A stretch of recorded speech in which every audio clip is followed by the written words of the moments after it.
You know, it's not very often that I see a film where I'm just like, dang, that might be a new classic in my mind. Dr. Terror's House of Horrors. I had never heard of this movie before in my entire life. I've seen some Hammer films before. I'm starting to get into this period of history in film, and I'm learning. I am a huge Universal Monster fan, as anybody that knows me knows, and as you can tell from my Frankenstein shelf behind me. Big Universal Monster fan, so I know a lot about the Universal Monster films. As far as Hammer and Amicus and that whole area of time, not so much an expert, don't know a whole lot about it, but have been slowly getting into it because I've been wanting to. They look charming. Everything that I had seen about them was charming. The first one I ever saw from this period of time was Taste the Blood of Dracula, which I've heard mixed things about, but I haven't seen it since I was a kid, and I remember thinking it was, well, if I'm honest, I remember thinking that it was very odd for a Dracula film, and I do remember the way he dies being really freaking weird and terrible. But who knows, maybe through adult eyes I will appreciate it more. I have yet to watch it again, though. But, so I've watched The Mummy, I've watched The Curse of Frankenstein, I've watched Revenge of Frankenstein, Horror of Dracula. That's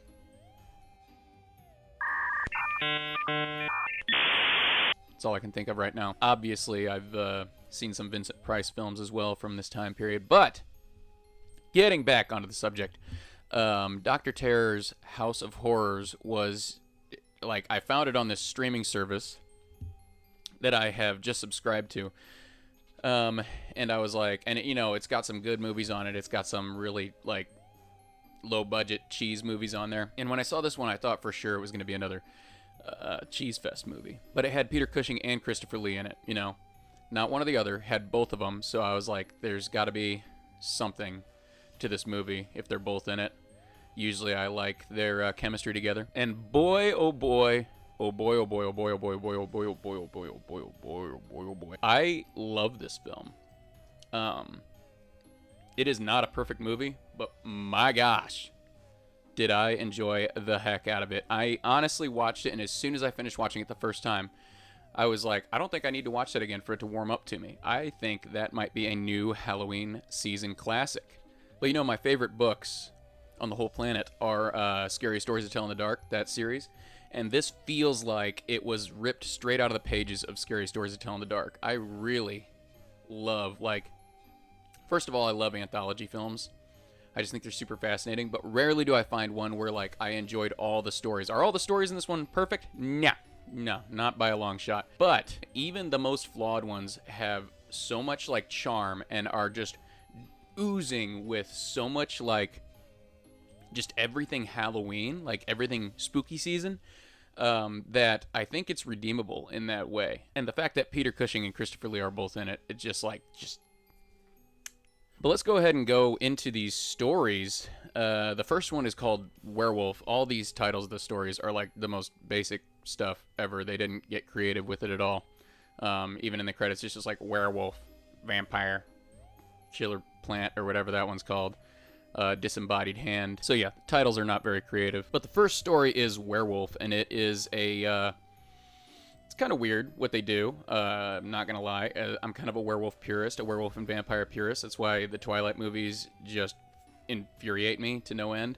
The werewolf story is quite a bit different than most werewolf stories. For instance, they treat it more like a vampire story, really. They find the werewolf, and if I'm not mistaken, I could be messing this up. I've only seen the movie twice.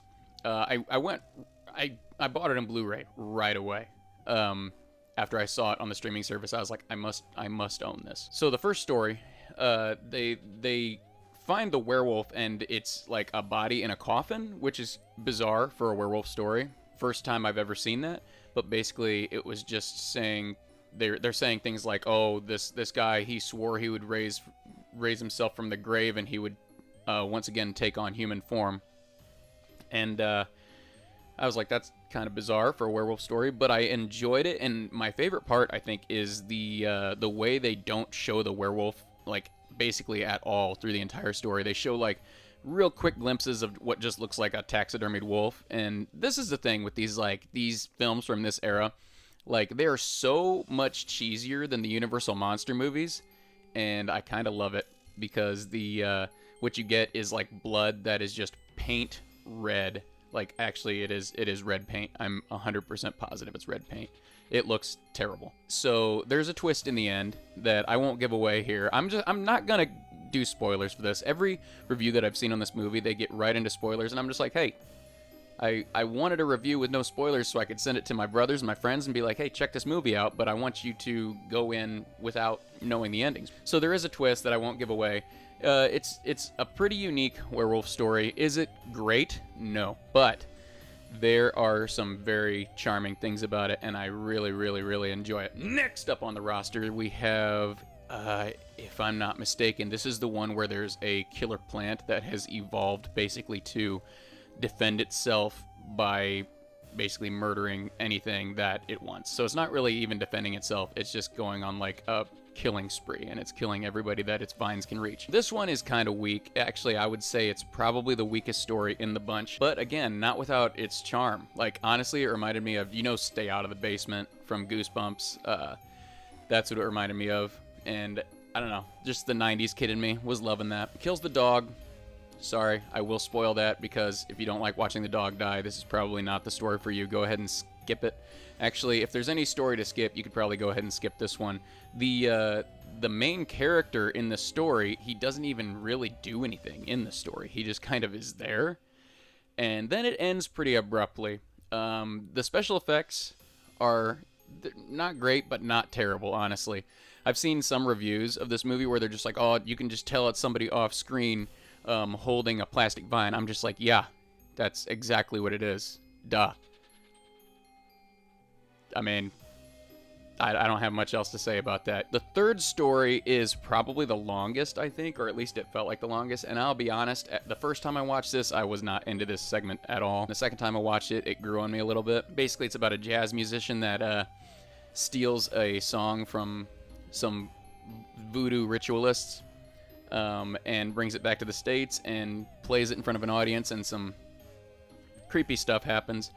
I actually really like the ending of this one. I've heard some reviews where they're just like, oh, this one ends really abruptly, but I'm just like, yeah, they all end abruptly. But at least this one, like, has a pretty good...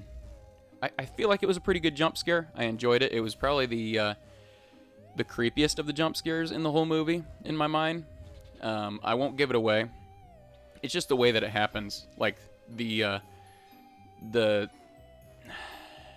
feels weird describing it as a monster, because it's not really a monster, but I guess the monster of the story that causes the jump scare. It's not super scary, it's just the way that it happens that I really enjoyed. It actually reminded me a lot of the Twilight Zone episode The Jungle, if you're familiar with that. The fourth story is probably the best one in the film. It's called Disembodied Hand. That's Christopher Lee's story, so you get to enjoy Christopher Lee playing a character or a type of character that I had not really seen him play before. And then there is Michael Gough, however you pronounce his name. Rest in peace. It's amazing seeing him, in these younger films. I'm so used to him as Alfred, and I'm so used to him as that creepy old guy in Tim Burton's Sleepy Hollow. But man, that guy talks exactly the same as he always did.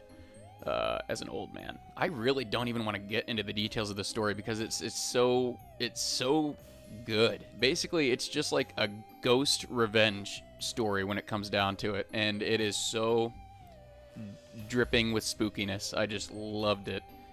This is honestly the probably the most perfect of the stories in this film, and I honestly don't have much else to say without spoiling it.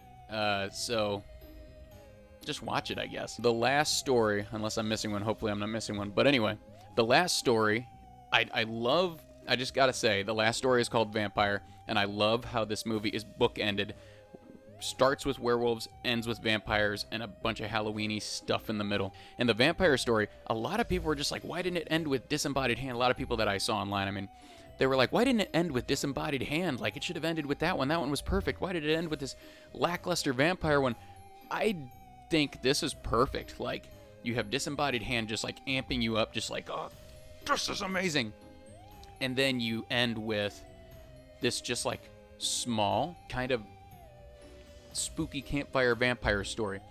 And the way it ends was just like the perfect way to end like a Halloween anthology film, in my opinion. Because like the thing about like my favorite kinds of Halloween movies, like there's a lot of people that just like love like just the scariest movies for Halloween movies, and I totally get it. I love scary movies, obviously. But like my favorite movies to watch during the Halloween season are actually the more innocent ones, like the ones that are just like they're not really scary. Some of them might have like a slightly comedic edge to them. And this one kind of reminded me a lot of those kinds of films and shows, especially the way that it ends. It literally ends with one of the characters breaking the fourth wall and saying just like such a cheesy line. And I loved it. I loved every second of the cheesy line, and I loved every second of the story, even though it was far from a perfect vampire story. Highly recommend this movie. And I forgot to mention at the start that the movie is wrapped in all the stories tying together by all these characters being on this train car together. They're sharing this train car, and Peter Cushing plays this Dr. Terror guy. Dr. Shriek, or I think it's Shrek. Peter Cushing plays this guy with such magnificence and class, and the accent is just hilarious, because, like, I don't know what he was going for, but it does come off like it does come off with, like, kind of giving me Bela Lugosi vibes. Just a spooky, like, hard-to-place accent. And it was interesting that they have Christopher Lee and Peter Cushing in this film, and they have Peter Cushing playing the creep. And I just thought that was a brilliant, like, reversal of roles. And the way it all wraps up, guys, the way it all ties together, I was just like, if I could clap my hands right now, I would do it, but I gotta hold this thing. I'm not rich enough to afford one of those arms, but the way it wraps up was beautiful. I loved it, with again a healthy doppel of Hammer era cheese on top. Even though I know this was Amicus, the first one I had seen, and I forgot to mention this, but the first film I had seen that I think is also by Amicus was Tales from the Crypt, which is very, very similar to this movie, but I found out this one actually came out first, and it makes total sense. And I gotta say, Tales from the Crypt I thought was pretty good. Dr. Terror's House of Horrors is better. Like, far beyond better than Tales from the Crypt. I love this film.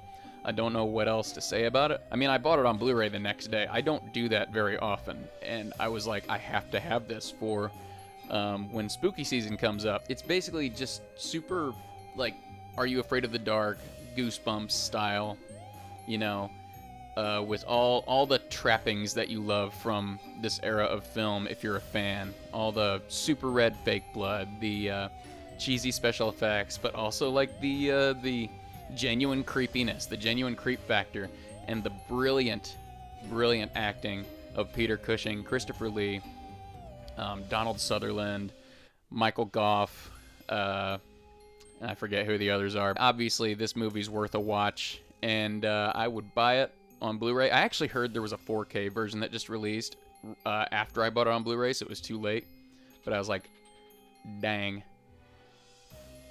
I wish I would have known that. Anyway, don't forget to like and subscribe. This video is brought to you by Telephone, the short horror film we just released on the miSKULLaneous YouTube channel, so check that out.